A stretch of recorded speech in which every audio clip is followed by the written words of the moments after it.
The pain I felt is paid for, all is said and done. Oh, I am restricted, fixed upon the web. I need to kick the habit. ಎಬೋಸೆಯೋ ಏನಿದು ಯಾವ language ಮಾತಾಡ್ಲಿಕತ್ತೀನಿ ಅಂತ ಅನ್ಕೊಳಕತ್ತೀರ. ಇದು Korean language. ಇವತ್ತು ಯಾಕೆ ನಾನು ನಿಮಗೆ hello ಎಬೋಸೆಯೋ ಅಂತ ಹೇಳಿದೆ ಅಂತಂದ್ರೆ, ಇವತ್ತು ನಾನು ಕೊರಿಯನ್ ಒಂದು ಡಿಶ್ ಮಾಡ್ಲಿಕತ್ತೀನಿ. ಸೊ ಅದ್ರ ಸಲುವಾಗಿ ನಾನು ಗೂಗಲ್ ಮಾಡಿ ನೋಡಿದೆ. ಹೆಲೋ ಅನ್ನೋದು ಫಸ್ಟ್ ನಾನು ಯಾಕೆ ಕೊರಿಯನ್ ಒಳಗೆ ನಿಮಗೆ ಹಾಯ್ ಮಾಡಬಾರ್ದು ಅಂದ್ಕೊಂಡು, ಸೊ ಎಬೋಸೆಯೋ ಅಂದ್ರೆ ಹೆಲೋ ಅಂತಂದಂಗೆ. ಓಕೆ, ನಾನು ಯಾವ ಡಿಶ್ ಮಾಡ್ಲಿಕತ್ತೀನಿ ಅಂತಂದ್ರೆ ಬಿಬಿಂಬ್ಯಾಪ್. ಇದು ನನಗೆ ಫಸ್ಟ್ ಟೈಮ್ ಉಚ್ಚಾರ ಮಾಡ್ಬೇಕಾದ್ರೆ ಅದು ನನಗೆ ಬರಲೇ ಇಲ್ಲ. ಒಂದು 3-4 ಸರಿ ನೋಡ್ಕೊಂಡ್ಮೇಲೆ ಗೊತ್ತಾಯಿತು ಬಿಬಿಂಬ್ಯಾಪ್ ಅಂತಂದ್ರೇನು. ಇಲ್ಲಿ ನಾವು ನಮ್ಮ ಕರ್ನಾಟಕ ತಮಿಳ್ನಾಡದೊಳಗೆಲ್ಲ ಏನು ಮಾಡ್ತೀವಿ, ಇಷ್ಟಿಷ್ಟು ರೈಸ್ ಜೊತೆ ಇಷ್ಟು ವೆಜಿಟೇಬಲ್ಸ್ ನಾವು ಯೂಸ್ ಮಾಡ್ತೀವಿ. ಬಟ್ ಕೊರಿಯಾದೊಳಗೆ ಏನಂತಂದ್ರೆ ಇಷ್ಟೇ ರೈಸು ಇಷ್ಟಿಷ್ಟು ವೆಜಿಟೇಬಲ್ಸ್ ಅದ್ರ ಜೊತೆ ತಿಂತಾರೆ. ಸೊ ಅದ್ರ ಸಲುವಾಗಿ ಅವ್ರದ್ದು ಹೇರ್ ಇರ್ಬೋದು, ಅವ್ರದ್ದು ಸ್ಕಿನ್ ಇರ್ಬೋದು, ಅದಕ್ಕೆ ಚಲೋ ಇರ್ತದೆ. ಸೊ ನಾನು ಹಾಗೆ ಸ್ಟಾರ್ಟ್ ಮಾಡಬೇಕು ಅಂತ ಅಂದ್ಕೊಂಡೀನಿ. ಓಕೆ, ಈ ಬಿಬಿಂಬ್ಯಾಪಿಗೆ ಏನೇನು ಬೇಕಾಗ್ತದೆ, ಏನೇನು ಇಂಗ್ರೀಡಿಯೆಂಟ್ಸ್ ಬೇಕಾಗ್ತದೆ, ಆ್ಯಕ್ಚುಲಿ ನಾನು ಲೂಲು ಮಾಲಿಗೆ ಹೋಗಿ ಇವೆಲ್ಲ ತೊಗೊಂಡು ಬಂದೀನಿ ಏನೇನು ಬೇಕು ಅಂತ. ಸೊ ಒಂದ್ಸರಿ ತೋರಿಸ್ತೀನಿ ಬರ್ರಿ ಏನೇನು ಬೇಕಂತ. ಇದಕ್ಕೆ ಏನೇನು ಇಂಗ್ರೀಡಿಯೆಂಟ್ಸ್ ಬೇಕಾಗ್ತವೆ: yellow colour capsicum, red colour capsicum, zucchini, ಆಮೇಲೆ ಇದು ಜುಕಿನಿ, ಆಮೇಲೆ ಕ್ಯಾರೆಟ್ ಬೇಕು, ಒಂದು ಸ್ವಲ್ಪ ಮಶ್ರೂಮ್ ಇಟ್ಕೊಂಡಿನಿ. ಎಲ್ಲ ಯೂಸ್ ಮಾಡೋಂಗಿಲ್ಲ, ಒಂದು 4 ಅಷ್ಟೇ. ಪಾಲಕ್ ಬೇಕು, ಆಮೇಲೆ ಸ್ಪ್ರಿಂಗ್ ಆನಿಯನ್ ಬೇಕು, ಆಮೇಲೆ ಇದು ಒಂದು ಚಟ್ನಿ, ಕೊರಿಯನ್ ಚಟ್ನಿ, ಅದು ಹೇಳ್ತೀನಿ ಯಾವುದಂತ. ಇದೆಲ್ಲ ಏನು ಮಾಡಬೇಕು ಅಂದ್ರೆ ನಾವು ಚಂದ ಕಟ್ ಮಾಡ್ಕೋಬೇಕು. ಹಿಂಗೆ ಉದ್ದುದ ಕಟ್ ಮಾಡ್ಕೊಂಡು ಇಟ್ಕೊರಿ. ಹಂಗೆ ನೀವು ಬೆಳ್ಳುಳ್ಳಿನೂ ಕ್ರಷ್ ಮಾಡಿ ಇಟ್ಕೊರಿ, ಸಿಪ್ಪಿ ಎಲ್ಲ ತೆಗೆದು. ಓಕೆ ಫ್ರೆಂಡ್ಸ್, ಇಲ್ಲಿ ನೀವು ನೋಡ್ತಿರ್ಬೋದು, ನಾ ಎಲ್ಲ ವೆಜಿಟೇಬಲ್ಸ್ ಕಟ್ ಮಾಡಿ ಇಟ್ಕೊಂಡಿನಿ. ಇದೆಲ್ಲ ವೆಜಿಟೇಬಲ್ಸು ಇದನ್ನೇನು ಮಾಡಬೇಕು ಅಂತಂದ್ರೆ, ಒಂದು ಸ್ವಲ್ಪ ಆಯಿಲ್ ಹಾಕಿ ಒಂದು 20 ಸೆಕೆಂಡ್ಸ್ ಅಷ್ಟೇ ಫ್ರೈ ಮಾಡಬೇಕು. ಅದಕ್ಕೆ ಸಾಲ್ಟ್ ಹಾಕಬೇಕಷ್ಟೇ. ಬಟ್ ಪಾಲಕ್ ಮಾತ್ರ ಫ್ರೈ ಇಲ್ಲ. ಇದನ್ನು ಒಂದೇ ಒಂದು ನಿಮಿಷ ಏನು ಮಾಡಬೇಕು, ಬಿಸಿನೀರೊಳಗಿಟ್ಟು ಕಟ್ ಮಾಡ್ಕೋಬೇಕಷ್ಟೇ. ಓಕೆ, ಬರ್ರಿ ಮಾಡೋಣ.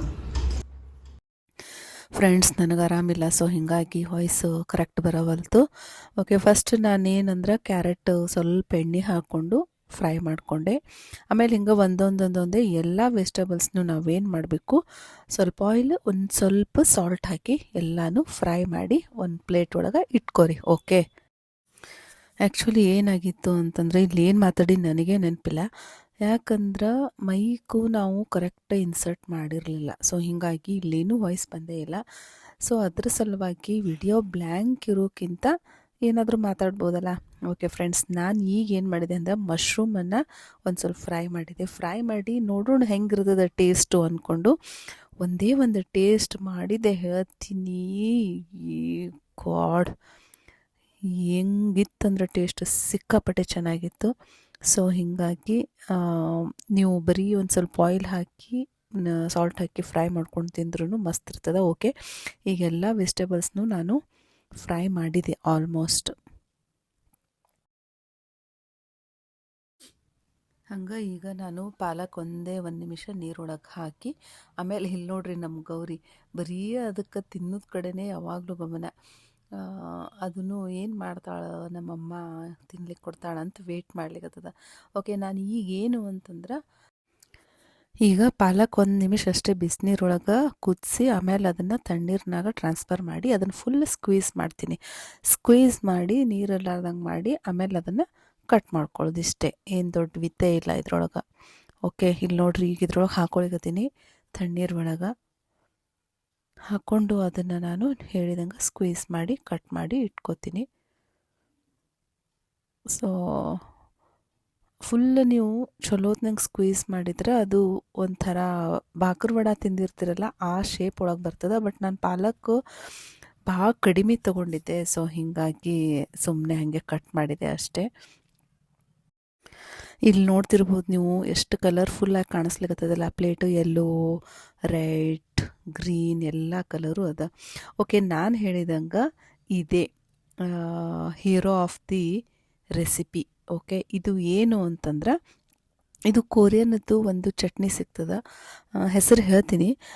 ಇದು ಹೆಂಗಂದ್ರೆ ನಾವು ಮನೆ ಒಳಗೆ ಯೂಸ್ವಲಿ ನಾವು ಮಾಡ್ತೀವಲ್ಲ ಇಂಡಿಯನ್ಸ್ ಅದೇ ಥರ, ಬಟ್ ಇದನ್ನು ರೈಸ್ ಜೊತೆ ಹಚ್ಕೊಂಡು ತಿಂದಾಗ ಫುಲ್ ಆ ರೆಸಿಪಿದು ಫುಲ್ ಟೇಸ್ಟೇ ಫುಲ್ ಚೇಂಜ್ ಬಂದ್ಬಿಡ್ತದೆ, ಅಷ್ಟು ಚಂದದ ಸೇರ್ತು. ಯಾಕಂದ್ರೆ ನಾನು ಅಂದ್ಕೊಂಡಿದ್ದೆ ಈ ಕೊರಿಯನ್ನದಿದು ಚಟ್ನಿ ತರಿಸೋಕ್ಕಿಂತ ಹಾಗೆ ತಿನ್ನಬೇಕು ಅಂದ್ಕೊಂಡಿದ್ದೆ, ಬಟ್ ತರಿಸಿ ತಿಂದಾದ್ಮೇಲೆ ಗೊತ್ತಾಯಿತು ಓಕೆ ಇದು ಇದ್ರೇ ಈ ರೆಸಿಪಿಗೆ ಒಂದು ಕಳ ಅಂತ. ಇಲ್ಲಿ ನಾನೇನು ಮಾಡಿದೆ ಅಂದ್ರೆ ರೈಸ್ ಇವತ್ತು ಮನೆಯೊಳಗೆ ಜಾಸ್ತಿ ಇರಲಿಲ್ಲ, ಒಂದು ಸಣ್ಣ ಬೌಲ್ ತೊಗೊಂಡು ಅದ್ರೊಳಗನೆ ರೈಸು ಒತ್ತಿ ಹಾಕಿದೆ. ಯಾಕಂದ್ರೆ ರೈಸು ಪ್ಲೇಟ್ ಒಳಗೆ ಅದನ್ನು ಬೌಲ್ನಿಂದ ಹಾಕಬೇಕಾದ್ರೆ ಆ ಬೌಲ್ ಆಕಾರನೇ ಬರಲಿ ಅನ್ನೋ ಒಂದೇ ಒಂದು ಕಾರಣಕ್ಕಷ್ಟೇ, ಅಂದ್ರೆ ಸರ್ವ್ ಮಾಡಲಿಕ್ಕೆ ಚಂದ ಕಾಣಿಸ್ಬೇಕಲ್ಲ, ಸೊ ಅದ್ರ ಸಲುವಾಗಿ ಅಷ್ಟೇ. ಓಕೆ, ಇದ್ರ ಹೆಸರು ಹೇಳ್ತೀನಿ ಕೇಳ್ರಿ.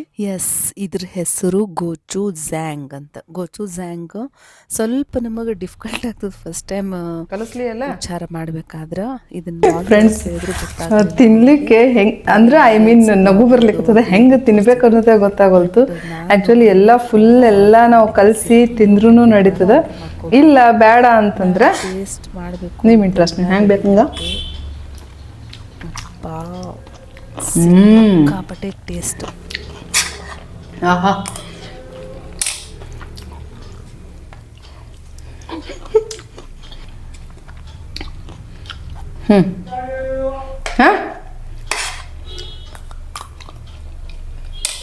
ನಾನು ಮಾಡ್ತೀನಿ ಎಲ್ಲ ವೆಜಿಟೇಬಲ್ಸ್. ಫ್ರೆಂಡ್ಸ್ ಖರೆ ಹೇಳ್ತೀನಿ, ಮಶ್ರೂಮು, ಬೆಲ್ ಪೆಪ್ಪರು ಹೆಂಗೆ ಬೇಕು ನಿಮ್ಗೆ ಹೆಂಗೆ ಅನ್ನಿಸ್ತದ ಹಂಗೆ ತಿನ್ನಿರಿ. ಬಟ್ ಹಾಂ ಏನು ಹೇಳ್ಬೇಕಂತ ಗೊತ್ತಾಗೋಲ್ತು, ಭಾಳ ಟೇಸ್ಟ್ ಹತ್ಲಿಕ್ಕತ್ತದ. ನಾವು ಯಾವುದೋ ಒಂದು ಗೋಬಿ ಮಂಚೂರಿ ಇಲ್ಲ ನೂಡಲ್ಸು ಆ ಟೇಸ್ಟ್ ಬರ್ಲಿಕ್ಕತ್ತದ ಖರೇನೆ.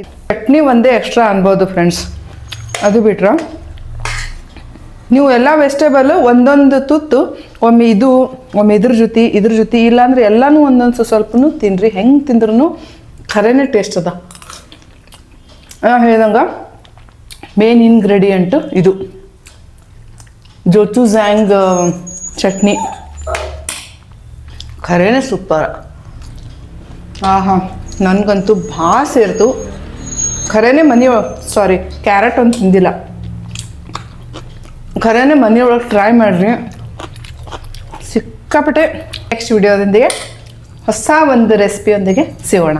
ಅಲ್ಲಿವರೆಗೂ ಟೇಕ್ ಕೇರ್, ಬಾಯ್ ಬಾಯ್.